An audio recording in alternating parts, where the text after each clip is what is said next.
முக்கிய செய்திகள். நாடு முழுவதும் சுதந்திர தின விழா கோலாகல கொண்டாட்டம். பழங்குடியினரின் பங்களிப்பு அளப்பரியது என குடியரசுத் தலைவர் பெருமிதம். தமிழக ரயில் திட்டங்களுக்கு வெறும் 1000 ரூபாய் ஒதுக்கீடு. மோடி அரசின் துரோகம் நாள்தோறும் அதிகரிப்பதாக குற்றச்சாட்டு. இரு வங்கிகளுடன் பண பரிவர்த்தனை அடியோடு ரத்து. நிதி முறைகேடு குற்றச்சாட்டால் கர்நாடக அரசு அதிரடி முடிவு.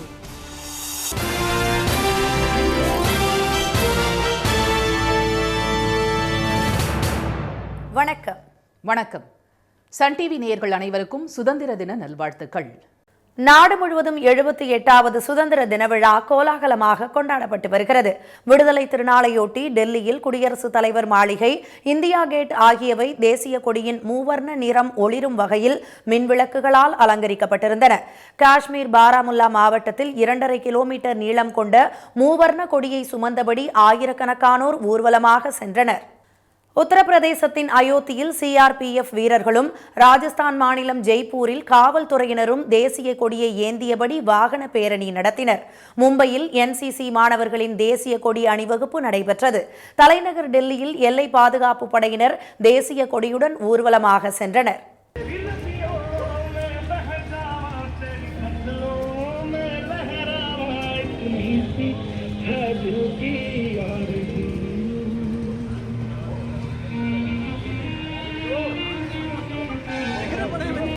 தமிழ்நாட்டில் சுதந்திர தின விழாவை ஒட்டி சென்னை விமான நிலைய வளாகம் முழுவதும் வண்ண வண்ண விளக்குகளால் அலங்கரிக்கப்பட்டிருந்தது.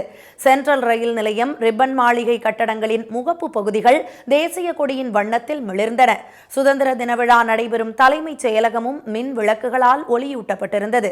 சுதந்திர தினத்தையொட்டி நாட்டு மக்களுக்கு குடியரசுத் தலைவர் திருமதி திரௌபதி முர்மு ஆற்றிய உரையில் பாலின நீதி மற்றும் பருவநிலை நீதி ஆகிய 2 அம்சங்களை வலியுறுத்துவதாக தெரிவித்தார். வறுமை கோட்டுக்கு கீழ் உள்ள மக்களின் எண்ணிக்கை குறைந்துள்ளதாகவும், நாட்டின் சுதந்திரத்திற்கு ஒவ்வொரு சமூகமும் பங்களிப்பு செய்ததாகவும், பழங்குடியினரின் பங்களிப்பு அளப்பரியது என்றும் அவர் கூறினார். டெல்லி செங்கோட்டையில் இன்று நடைபெறும் விழாவில் பிரதமர் திரு மோடி தேசிய கொடியை ஏற்றி வைத்து உரையாற்றுகிறார். சென்னையில் புனித ஜார்ஜ் கோட்டை கொத்தளத்தில் மூவர்ண கொடியை ஏற்றி வைத்து முதலமைச்சர் மு.க. ஸ்டாலின் மரியாதை செலுத்துகிறார். தமிழ்நாடு அரசின் திட்டங்களை சிறப்பாக செயல்படுத்தியதற்காக அதிகாரிகள் 6 பேருக்கு நல்லாளுமை விருதுகள் அறிவிக்கப்பட்டுள்ளன. கலைஞர் மகளிர் உரிமை தொகை உள்ளிட்ட திட்டங்களுக்காக திருமதி வனிதா, உயர்கல்வியில் மாணவர்களின் சேர்க்கையை அதிகரித்ததற்காக விருதுநகர் மாவட்ட ஆட்சியர் திரு ஜெயசீலன், முதலமைச்சரின் காலை உணவு திட்டத்தை சிறப்பாக நடத்தி வருவதற்காக IAS அதிகாரி திருமதி திவ்யதர்ஷினி, நான் முதல்வன் திட்டத்திற்காக திருமதி இன்னசென்ட் திவ்யா, உறுப்பு மாற்று சிகிச்சை திட்டத்திற்காக மருத்துவர் கோபாலகிருஷ்ணன், பொது நூலகங்கள் துறை இயக்குநர் திரு இளம் பகவத் ஆகியோருக்கு விருதுகள் வழங்கப்படுகின்றன. மத்திய நிதிநிலை அறிக்கையில் தமிழகத்தில் செயல்படுத்தப்பட உள்ள புதிய ரயில் திட்டங்களுக்கு வெறும் 1000 ரூபாய் மட்டுமே ஒதுக்கப்பட்டிருப்பது அதிர்ச்சியை ஏற்படுத்தியுள்ளது. பட்ஜெட் கூட்டத்தொடர் முடிவடைந்த நிலையில் ரயில்வே திட்டங்களுக்கான நிதி ஒதுக்கீடு குறித்த பிங்க் புத்தகம் வெளியாகியுள்ளது. பட்ஜெட் தாக்கல் செய்யப்பட்ட மறுநாளே வெளியாக வேண்டிய இந்த புத்தகம் வரலாற்றிலேயே முதல் முறையாக கூட்டத்தொடர் முடிந்த பிறகு வெளியாகியுள்ளது.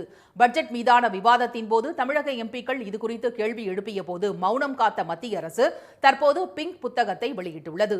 இடைக்கால பட்ஜெட்டில் தமிழகத்தில் அமைக்கப்பட உள்ள புதிய வழித்தடங்களுக்கு 976 கோடி ரூபாய் ஒதுக்குவதாக அறிவிக்கப்பட்டிருந்தது. ஆனால் தற்போது அந்த தொகை 301 கோடியாக குறைக்கப்பட்டிருக்கிறது. இரட்டைப்பாதை திட்டங்களுக்கு 2214 கோடி ஒதுக்குவதாக அறிவிக்கப்பட்டிருந்த நிலையில் 1928 கோடி தான் ஒதுக்கப்பட்டுள்ளது.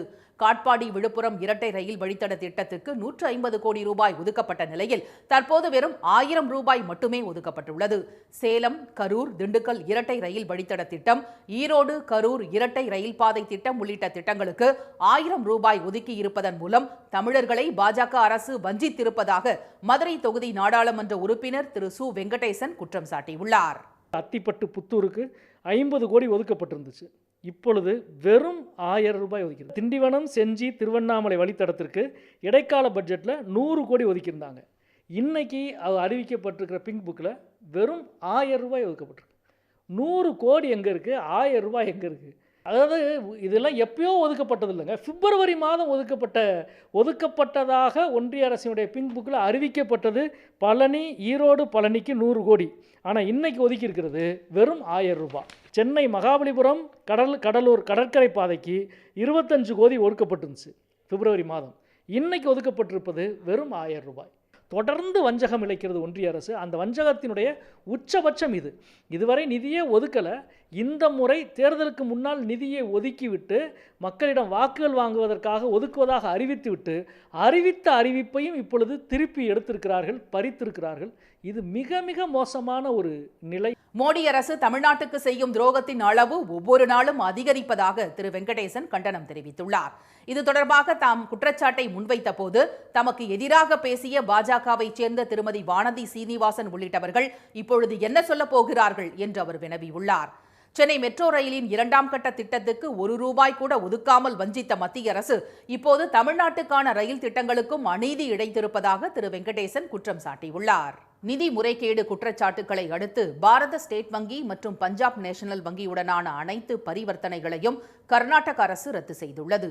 கர்நாடக அரசு நிறுவனங்கள் இந்த வங்கிகளின் நிரந்தர வைப்பு திட்டங்களில் முதலீடு செய்த பணத்தை அந்த வங்கிகள் போலி ஆவணங்கள் மூலம் மோசடி செய்ததாக கூறப்படுகிறது. பெங்களூர் ராஜாஜி நகரில் உள்ள பஞ்சாப் நேஷனல் வங்கி கிளையில் கர்நாடக தொழில் வளர்ச்சி வாரியம் 2011ஆம் ஆண்டு 25 கோடி ரூபாய் நிரந்தர வைப்பு நிதியில் முதலீடு செய்த நிலையில் முதிர்வு காலத்திற்கு பிறகு அந்த வங்கி 13 கோடி ரூபாய் மட்டுமே கொடுத்துள்ளது. மீதமுள்ள 12 கோடி ரூபாயை தராமல் இழுத்தடித்து வருகிறது. இதேபோல ஸ்டேட் வங்கியும் 10 கோடி ரூபாய் நிரந்தர வைப்பு நிதியை போலி ஆவணங்கள் மூலம் தனியார் நிறுவனங்களின் கடன்களை பைசல் செய்ய பயன்படுத்தியுள்ளது. கர்நாடக பட்டியலின வாரியம் முதலீடு செய்திருந்த 187 கோடி ரூபாயில் 89 கோடி ரூபாய் உரிய உத்தரவு எதுவும் இல்லாமல் தனியார் நிறுவனங்களுக்கு மாற்றப்பட்டுள்ளது. இந்த தொகைகளை திரும்பப் பெற மேற்கொண்ட நடவடிக்கைகள் பலனளிக்காததால் 2 வங்கிகளுடனான பரிவர்த்தனைகளை ரத்து செய்ய கர்நாடக அரசு முடிவெடுத்துள்ளது. பாரத ஸ்டேட் வங்கி மற்றும் பஞ்சாப் நேஷனல் வங்கி கணக்குகளை அனைத்து அரசு நிறுவனங்களும் அடுத்த மாதம் 20ஆம் தேதிக்குள் ரத்து செய்துவிட்டு இட்டு வைத்துள்ள தொகையையும் மீட்குமாறு அறிவுறுத்தப்பட்டுள்ளது. ஜம்மு காஷ்மீர் கிரிக்கெட் சங்க நிதி முறைகேடு வழக்கில் முன்னாள் முதலமைச்சர் திரு ஃபருக் அப்துல்லா உள்ளிட்டோர் மீது அமலாக்கத்துறை தாக்கல் செய்த குற்றப்பத்திரிகையை அம்மாநில உயர்நீதிமன்றம் ரத்து செய்து உத்தரவிட்டுள்ளது. 2002ஆம் ஆண்டு முதல் 2011ஆம் ஆண்டு வரையான காலகட்டத்தில் மாநிலத்தில் கிரிக்கெட் விளையாட்டை வளர்ப்பதற்காக இந்திய கிரிக்கெட் கட்டுப்பாட்டு வாரியம் ஜம்மு காஷ்மீர் கிரிக்கெட் சங்கத்துக்கு வழங்கிய நிதியில் 44 கோடி ரூபாய் முறைகேடு செய்யப்பட்டதாக சிபிஐ வழக்கு பதிவு செய்தது. அதன் அடிப்படையில் விசாரணை நடத்திய அமலாக்கத்துறை 2005-2006ஆம் நிதியாண்டு முதல் 2011-2012ஆம் நிதியாண்டு வரை 3 வங்கிக் கணக்குகளில் 94 கோடி ரூபாய் பெறப்பட்டு வேறு பல வங்கிக் கணக்குகளுக்கு மாற்றப்பட்டு மோசடி செய்யப்பட்டது கண்டுபிடிக்கப்பட்டதாக கூறியது. இது தொடர்பாக ஜம்மு காஷ்மீர் கிரிக்கெட் சங்க தலைவராக இருந்த திரு ஃபருக் அப்துல்லா, முன்னாள் பொருளாளர்கள் அசன் அகமது மிர்சா மற்றும் மீர் மன்சூர் கசன்ஃபர் உள்ளிட்டோர் சட்டவிரோத பண பரிமாற்றம் செய்ததாக வழக்கு தொடரப்பட்டது. ஆனால் இந்த வழக்கு அமலாக்கத்துறையின் அதிகார வரம்புக்குள் வராது என்று கூறி குற்றம் சாட்டப்பட்டவர்கள் தரப்பில் குற்றப்பத்திரிகையை ரத்து செய்ய வேண்டும் என்று கோரப்பட்டது.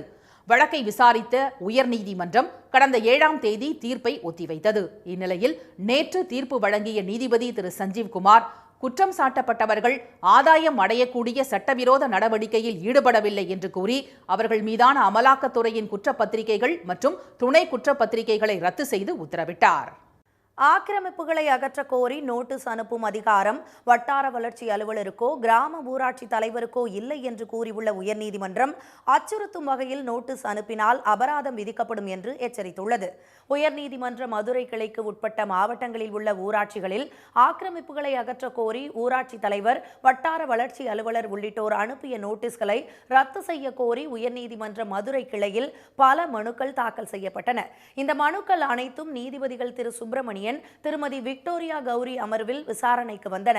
அப்போது வட்டார வளர்ச்சி அலுவலர்கள் மற்றும் கிராம ஊராட்சி தலைவர்கள் தங்கள் பகுதியில் உள்ள ஆக்கிரமிப்புகளை அகற்ற கோரி நோட்டீஸ் அனுப்பக்கூடாது என்று நீதிபதிகள் குறிப்பிட்டனர். இதுகுறித்து உயர்நீதிமன்றமும் உச்சநீதிமன்றமும் பல்வேறு உத்தரவுகளை பிறப்பித்துள்ள போதும் யாரும் அதை கடைபிடிப்பது இல்லை என்று அவர்கள் சுட்டிக்காட்டினர். கிராம ஊராட்சி தலைவருடைய கடிதத்தின் அடிப்படையில் வருவாய்த்துறையினர்தான் சட்டப்படி நோட்டீஸ் அனுப்பி ஆக்கிரமிப்புகளை அகற்ற காப்பாற்ற நடவடிக்கை எடுக்க வேண்டும் என்று நீதிபதிகள் கூறினர்.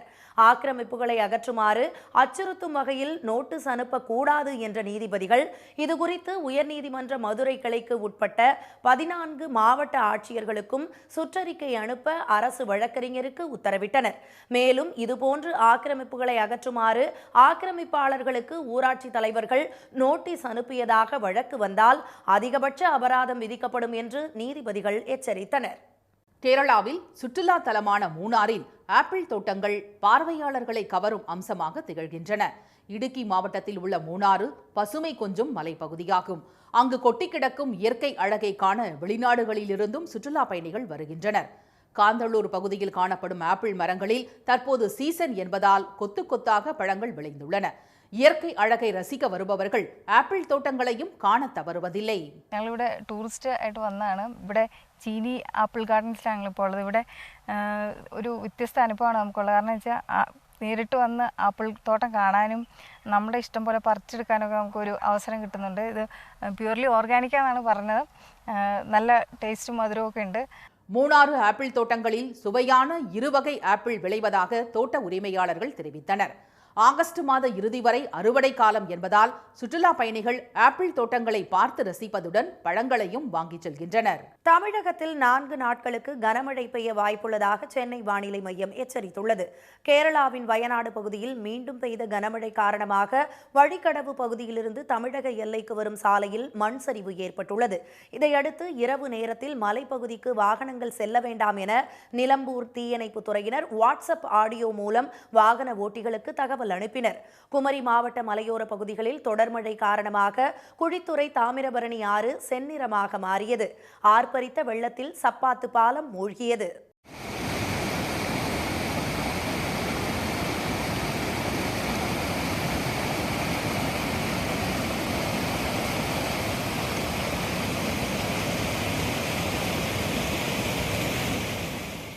கடந்த 24 மணி நேரத்தில் அதிகபட்சமாக மதுரையில் 3 சென்டிமீட்டர் மழை பதிவானது. ஆரப்பாளையம், தெப்பக்குளம், திருப்பரங்குன்றம், அவனியாபுரம் உள்ளிட்ட பகுதிகளில் 1 மணி நேரத்திற்கும் மேலாக இடியுடன் மழை பெய்தது. திருமங்கலத்தில் 1 மணி நேரம் பெய்த மழையால் சாலைகளில் தண்ணீர் பெருக்கெடுத்தது.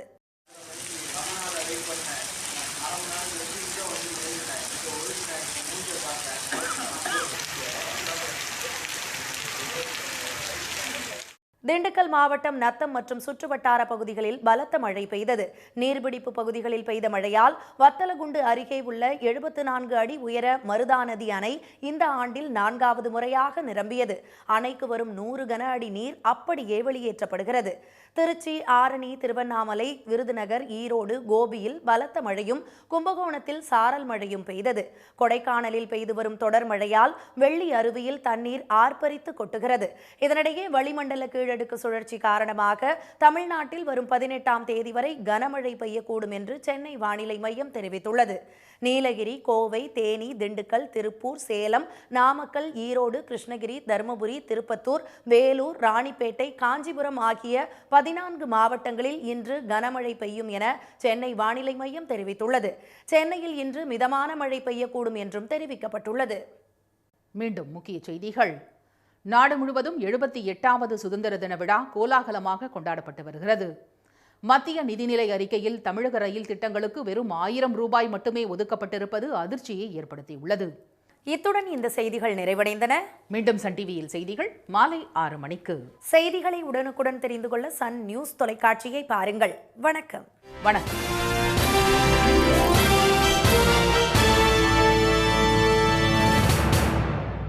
செய்திகள் முதல் உலக செய்திகள் வரை உங்களை சுற்றி நடக்கும் எல்லா செய்திகளையும் நொடிக்கு நொடி அறிந்து கொள்ள சன் நியூஸ் வாட்ஸ்அப் சேனலை ஃபாலோ செய்யுங்கள். QR கோடை ஸ்கேன் செய்து சன் நியூஸோடு இணைந்திருங்கள்.